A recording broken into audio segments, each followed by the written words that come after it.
ব্যৱস্থা হোৱাৰ সম্ভাৱনা আছে আজি আমাৰ অসমত প্ৰায় 9 লাখ লোকৰ বিজুলী আমি কাটি থবলগীয়া হৈছে যাতে কোনো ধৰণৰ এক্সিডেন্ট নহয় গুৱাহাটীত 100টা ট্ৰান্সফৰ্মাৰ আমি বন্ধ কৰি থবলগীয়া হৈছে গতিকে গোটেইখিনি চালে মই ভাবো যে পৰিৱেশটো আজি আৰু কালি জটিল হৈ থাকিব দুটা বিশেষ আমি কাম কৰিব খুজিছো অহাকালি দিনটো আমি আমাৰ ৰাজ্য চৰকাৰৰ কৰ্মচাৰীসকলক আমি স্পেশাল ক্যাজুয়াল লিভ দিছো যিসকলৰ কোৱাৰ্টাৰৰ লগতে অফিস তেওঁলোকে অফিস কৰিব কিন্তু যিসকলে দূৰৰ পৰা আহিব লাগে তেওঁলোকে অফিস কৰাৰ প্ৰয়োজন নাই কিন্তু যিসকলৰ কোৱাৰ্টাৰ আৰু অফিস একে তেওঁলোকে ডেফিনেটলি অফিস কৰিব আৰু যি দূৰৰ পৰা আহিব লাগে তেওঁলোকে অফিস কৰাৰ প্ৰয়োজন নাই শনিবাৰে প্ৰাইভেট স্কুল নাথাকে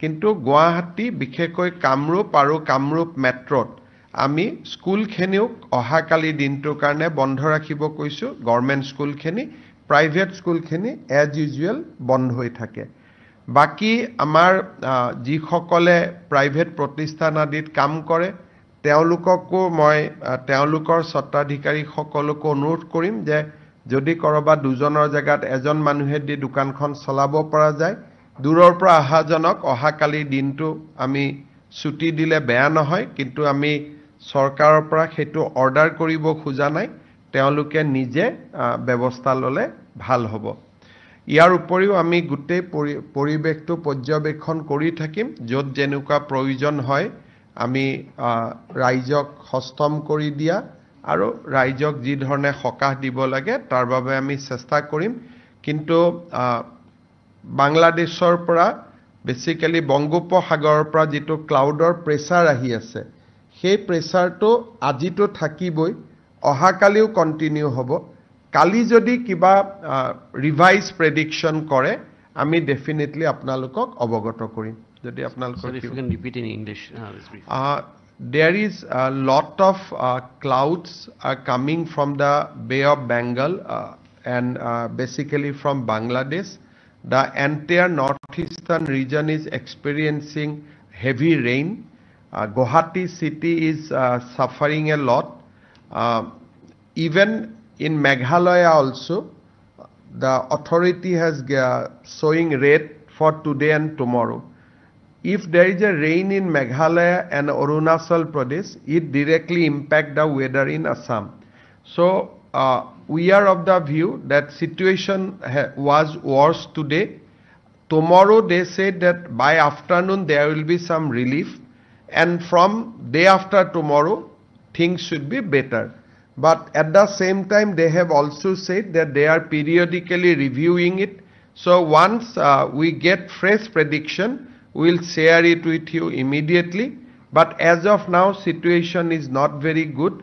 We have declared tomorrow a special casual leave for the government employee. However, those who are whose office and quarters are same, they will attend the offices.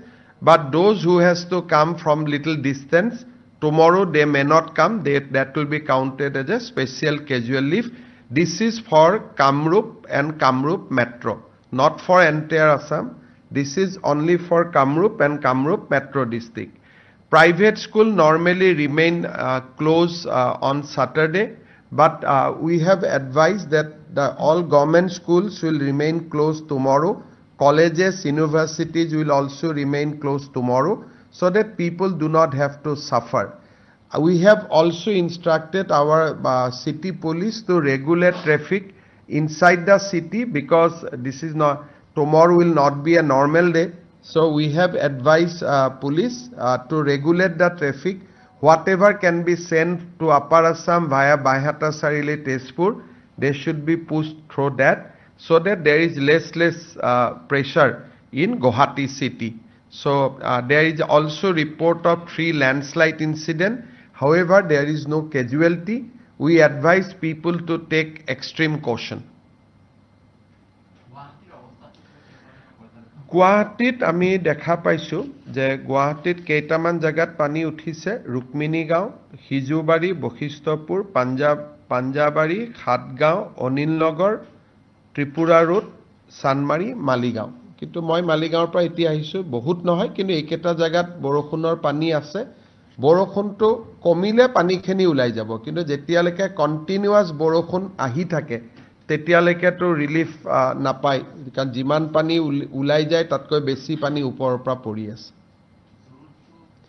জুৰুডৰ এতিয়ালৈকে মোৰ হাতত ৰিপৰ্ট আহা নাই কিন্তু মই ক'লো ৰাতিপুৱা মই 12টা বজাত যাওঁতে ৰাস্তা ধুনীয়া হৈ আছিল মই নেশনেল হাইৱে দি পাৰ্টি অফিসত গৈছিলো এতিয়াতো ঘূৰি আহোতে মই কষ্ট পাইছো গতিকে চেঞ্জিং সিচুৱেশন পানীটো পৰি আছে আৰু আজিটো দিনটো অত্যন্ত বেয়াৰ ৰিপৰ্ট আছিলে কমপ্লিট ৰেড আছিলে আৰু অহাকালিও ৰেড আছে কিন্তু গধূলিৰ পিছত ইমপ্ৰুভ দেখুৱা আছে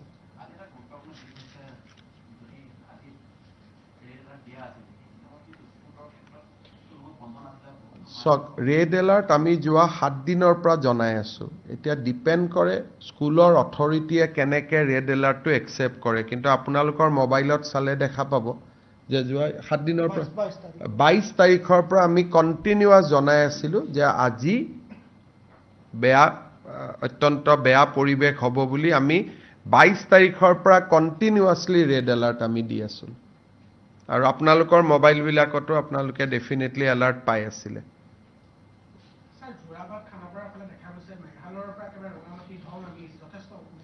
আজি মেঘালয়ত বহুত বৰষুণ হৈছে আপোনালোকক দেখুৱাতে দেখছে এটি যে বহুত বেছি ওয়াৰ্স কন্ডিশন মেঘালয়ৰ পৰা ধাৰাসাৰ পানী নামি আছে আৰু মই ভাবো ৰাতি আৰু নামিব কাৰণ পাহাৰৰ পৰা একুমুলেট হৈ আহি থাকে গতিকে আজি আৰু কালি দিনটো পৰিবেশ যথেষ্ট জটিল হৈ থাকিব কিন্তু কালি আবেলিৰ পৰা ইমপ্ৰুভ হোৱাৰ সম্ভাৱনা আছে আৰু মেঘালয়ত আজি বহুত বৰষুণ হৈছে মেঘালয়ৰ পানীটো নামি আহোতে 12 ঘণ্টা লয় গতিকে নামি আহাৰ প্ৰক্ৰিয়াটো চলি আছে আৰু ই নেক্সট 12 আৱাৰ্স নামি থাকিব কাৰণ কোনোবাটো শিলঙৰ পৰা নামি আছে কোনোবাটো জুৱাইৰ পৰা নামি আছে গতিকে আলটিমেটলি ক্যাচমেন্ট এৰিয়াটো অসমতে আহিব সেইকাৰণে বৰষুণ আমাৰ ইয়াত কমিলেও কিছু এৰিয়াত পানী ফুমাই থাকিব মেঘালয়ৰ পৰা তাৰ পিছত লাহে লাহে বৰষুণটো কমিলে আমি কিছু এৰিয়া লগে লগে ৰিলিফ পাই যাম কিন্তু বৰষুণটো কমিব লাগে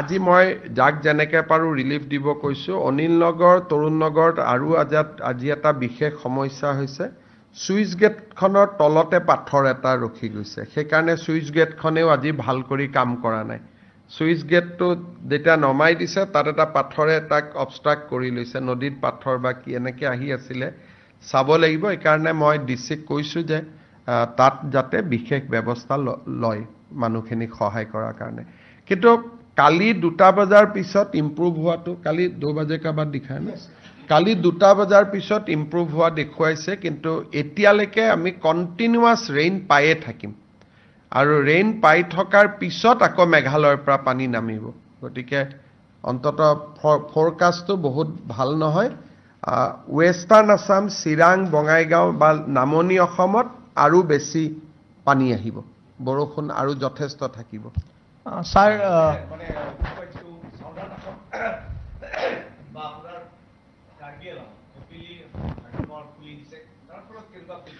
খুলিটো দিবই লাগিব তাতে পানী জমা হৈ গৈছে গতিকে বৰষুণৰ পানীটো যথেষ্ট একানে ওয়েস্ট কাৰ্বি আলঙত অলপ বানপানীৰ ৰিপৰ্ট আহিছে ওয়েস্ট কাৰ্বি আলঙত বাকি জায়গাত নহয় বৈঠালাংছুৰ আশে-পাশে কিছু এৰিয়াত ফ্লাড হৈছে কিন্তু এনেকুৱা নহয় যে একেবাৰে বিয়ন্ড কন্ট্ৰোল কিন্তু আমাৰ ৰিলিফ অলৰেডি ৰিচ কৰিছে আজি দিনটো যদি কয় যে কৰবাত বানপানী হৈছে নেকি ওয়েস্ট কাৰ্বি আলঙত তাৰ ইম্প্যাক্ট আছে আৰু বৰাক উপত্যকা পাহাৰীয়া জিলা দুইখনতে আজি তুমুল বৰষুণৰ সম্ভাৱনাও আছে বৰষুণ পৰিও আছে স্যাৰ ৰুক্মিণী গাঁৱৰ কথা এটা কওঁ তাতো বহুত লোক এতিয়াও পানীৰ তলত আছে বা তেওঁলোকৰ ঘৰো আছে তাত কিবা ৰিলিফৰ ব্যৱস্থা কৰিছে আমি ৰুক্মিণী গাঁও আৰু হাতগাঁৱত দুটা ৰিলিফ কেম্প আমি কৰিব দিছো আৰু ডিসিয়ে গোটেই ৰাতি মানুহখিনিৰ লগত সম্পৰ্কত থাকিব মই তেওঁলোকক কৈছো আমি ইয়াৰ পৰাও যা যোগাৰ কৰি থাকিম যিমানটো পাৰো কিন্তু পানীটো অলপ বৰষুণটো কমিলে পানীটো আমি মেচিনে দি উলিয়াই দিব পাৰিম হ'ব Sir, one question. Guwahati always get water from the hills, but we are seeing a lot of muddy water coming out in this Jorabad area where we visited. So has You see, this is a very important issue. Meghalaya Chief Minister on 2nd June, I have invited Honorable Chief Minister Meghalaya Conrad Sangma to discuss this issue with us. He is coming on 2nd June. We will discuss that. Some water will have to come. Like if Arunachal there is a rain, people gets flood here. So I cannot say that Meghalaya is a hill, so Meghalaya water bound to come to Guwahati.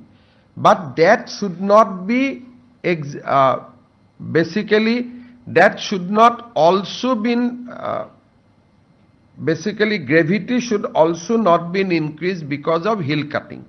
So that issue on 2nd June we are going to discuss with Chief Minister of Meghalaya.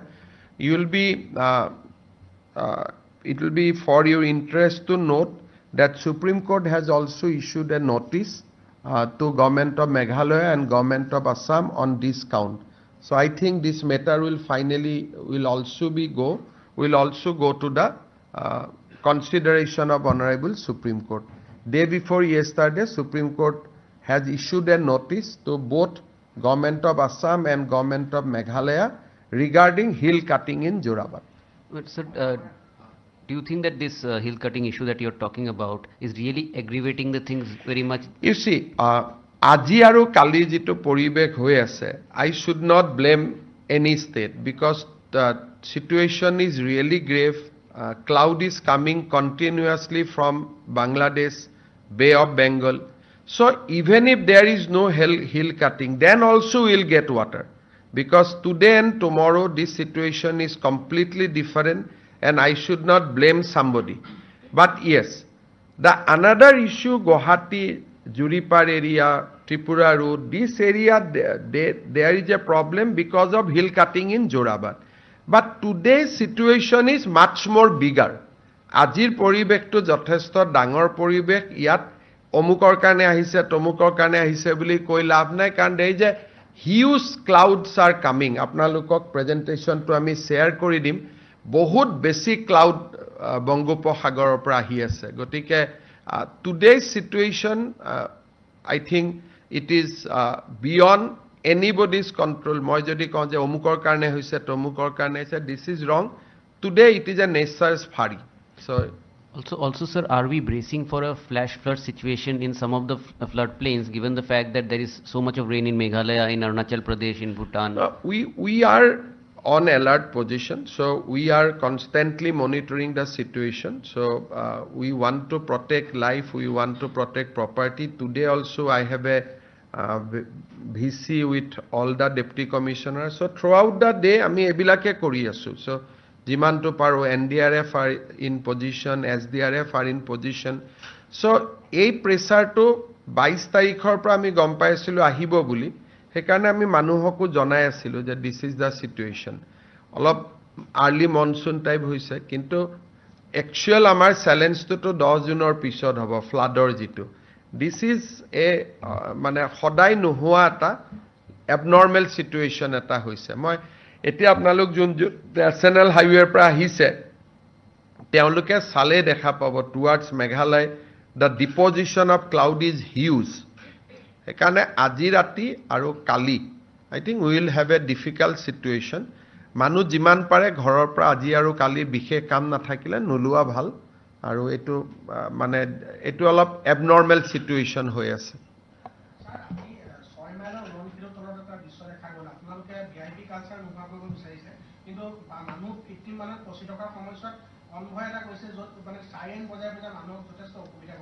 কোনে কৰিছে তো মই নাজানো কোনবাই কৰিছে যদি এটো definitely এটো উচিত নহয় আৰু এতিয়াতো মই গৈ চাই আহিছো কনভয়ত গৈ তো লাভ নাই মই ৰখি আহিছো এতিয়া আপুনি যদি ন্যাশনাল হাইৱেটি আহে কনভয় লৈ লাভ নাই তাতে যিটো পৰিবেশ হৈ আছে গতিকে কোনবাই অলপ সুযোগ পাই যদি উলাই গল আৰু কিন্তু আদাৰৱাইজ এটো পসিবল নহয় এতিয়া আৰু অলপ এটো হৈ যায় ৰুক্মিণী নগৰৰ ফ্লাইওভাৰখন আমি খতম কৰিব লাগিছিল মে মাহত কিন্তু তেওঁলোকে মেত পাৰা নাই, জুনত খতম হৈ যাব, জুনৰ শেষৰ ফালে বা জুলাইৰ ফাৰ্ষ্টত।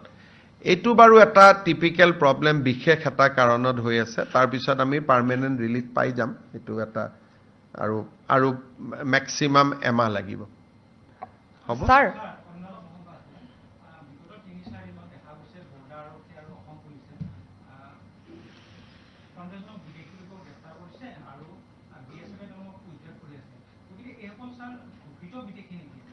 চাওক, ইয়াত দুই ধৰণৰ বিদেশী আছে।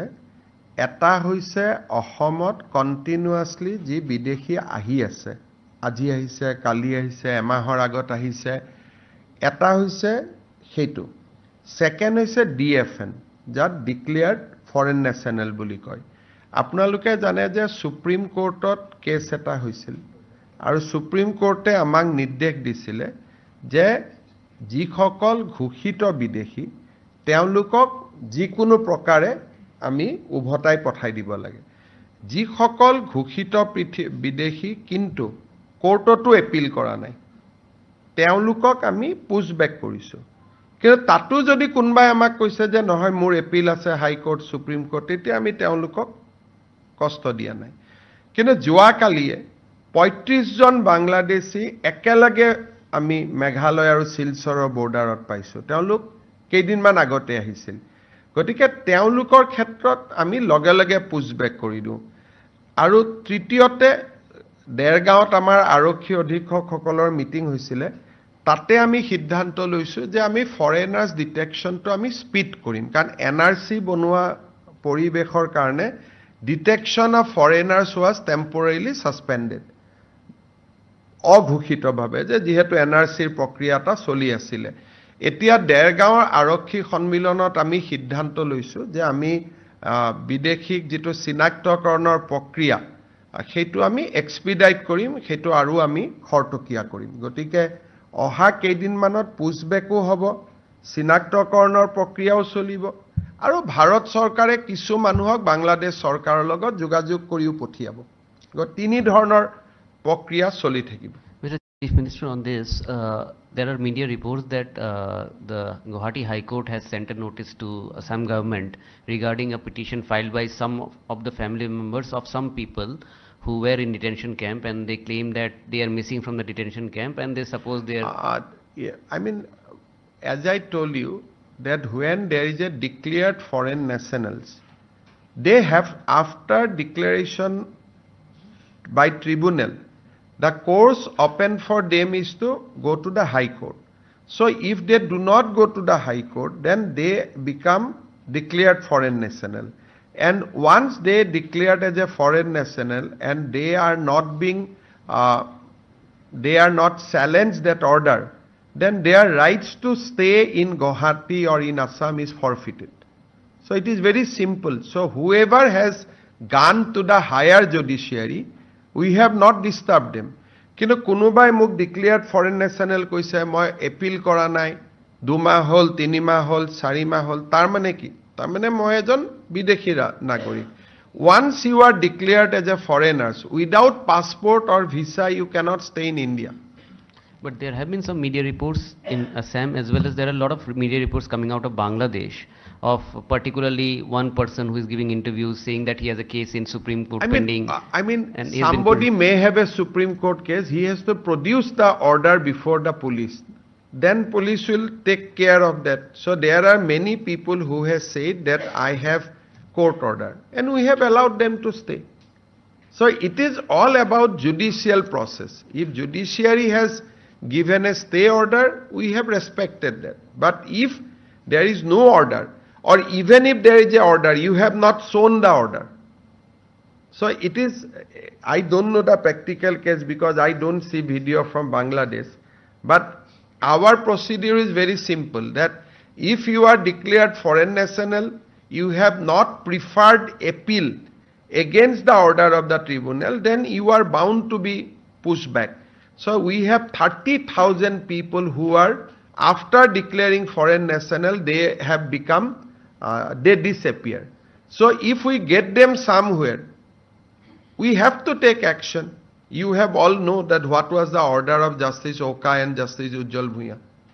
So we are working as per law. There is nothing, you have only reported, সব তো অসমৰ পেপাৰতে বৰা বৰা হেডলাইন ওলাইছিল যে this is the order of the court. ৰাজ্যৰ অসুৰক্ষিত আৰু স্পৰ্শকাতৰ অঞ্চলক লৈ আপুনি যিটো হেৰি কৰিছিলে সেইটোক লৈ কিছু লোকে এতিয়া বিৰোধিতা কৰিছে তাৰ ভিতৰত ডক্টৰ হীৰেন গোহাঁই বিদ্ৰোহী কংগ্ৰেছ তেওঁলোকে আমচু চক এই বিষয়টো হ'ল যে স্পৰ্শকাতৰ অঞ্চলত মানুহৰ জীয়াই থকাৰ অধিকাৰ ভাৰতীয় সংবিধানে দিছে আৰু ভাৰতীয় সংবিধানে মানুহক আগ্নেয়াস্ত্ৰ ল'বলৈ অনুমতি দিছে subject to certain rules and regulation. গতিকে অসম চৰকাৰৰ এটো সিদ্ধান্ত যে স্পৰ্শকাতৰ সীমান্ত বুলি কওঁতে আমি অৰুণাচল মেঘালয় নাগালেণ্ড বুজোৱা নাই আমি অকল বিদেশী ৰাষ্ট্ৰ বুজাইছো সীমান্তত থকা মানুহৰ সুৰক্ষা দিয়া আৰু সুৰক্ষা পাবৰ কাৰণে তেওঁলোকক চৰকাৰে প্ৰদান কৰা অধিকাৰসমূহ দিয়াটো আমাৰ দায়িত্ব গতিকে এই কামখিনি যদি আমি 85 ৰ পৰাই কৰিলোহেঁতেন তেতিয়ালে বহুত জায়গাত আমাৰ মানুহে মাটিবাৰী বিক্ৰী কৰি আহিব নালাগিলেহেঁতেন গতিকে এইটো আমি ভাবি চিন্তি লোৱা সিদ্ধান্ত কোনোবাই ডেফিনেটলি আমাৰ চৰকাৰে যদি কালিৰ পৰা কয় যে সকলো মানুহক ঘৰে ঘৰে 1 তোলা সোণ দিম তথাপিতো হীৰেন গোহাঁই আপত্তি কৰিব কালি যদি কওঁ ঘৰে ঘৰে চাকৰি দিম তথাপিতো আপত্তি কৰিব গতিকে হীৰেন গোহাঁইয়ে হওক বা কংগ্ৰেছ দলে হওক চৰকাৰৰ কোনো সিদ্ধান্তকটো তেওঁলোকে কেতিয়াও আদৰণি জনাই জানো গতিকে তেওঁলোকে যদি সদায় আমাক আদৰণি জনালেহেঁতেন এটা কথাত বিৰোধিতা কৰিলে তেতিয়ালে তেওঁক আমি সিৰিয়াসলি ললোহেঁতেন কিন্তু তেওঁ লক্ষ্মীনাথ বেজবৰুৱাৰ প্ৰতিমূৰ্তিৰ পৰা আৰম্ভ কৰি যিকোনো জুমুৰ প্ৰদৰ্শনলৈকে সকলোতে তেওঁলোকে আপত্তি কৰে গতিকে তেওঁলোকৰ আপত্তিটো বহুত বিচাৰ কৰি লাভ নাই কিন্তু আপোনালোকে যদি সোশ্যাল মিডিয়া চাই ভুক্তভোগী ৰাইজসকলে ইয়াক বহুত আদৰণি জনাইছে স্যাৰ কাইলৈ একেহেণ্ডিকৰ যি এক্সাম আছে সেই এক্সামটো হ'বনে মই আগতে কৈছো যে তেওঁলোকে ৰিশিডিউল কালি গুৱাহাটীত পৰীক্ষা ৰিশিডিউল কৰাটো ভাল ক্যান্ডিডেট সকল আহি নাপাব পাৰে কিন্তু এতিয়া কেনেকুৱা এক্সাম পিছুৱাব পাৰে বা নোৱাৰে মোৰ মতেদি ভিচিৰ পৰা আপোনালোকে সুধিলে ভাল হ'ব কিন্তু মই এটাই কথা কম যে কালি গুৱাহাটীত 2 বজালৈকে বৰষুণ যথেষ্ট থকাৰ সম্ভাৱনা আছে আৰু ৰাতিপুৱা এনেকুৱা হ'ব পাৰে ডাৱৰটো উৰি গলে বৰষুণ নাহিবও পাৰে সো আমি প্ৰেডিকশনটো শেয়াৰ কৰিছো কিন্তু ইউনিভাৰ্সিটিৰ ওপৰতো আমাৰ ডাইৰেক্টলি অধিকাৰ নাথাকে গতিকে এই প্ৰেছ কনফাৰেন্সখন চোৱাৰ পিছত ভিচিয়ে কি সিদ্ধান্ত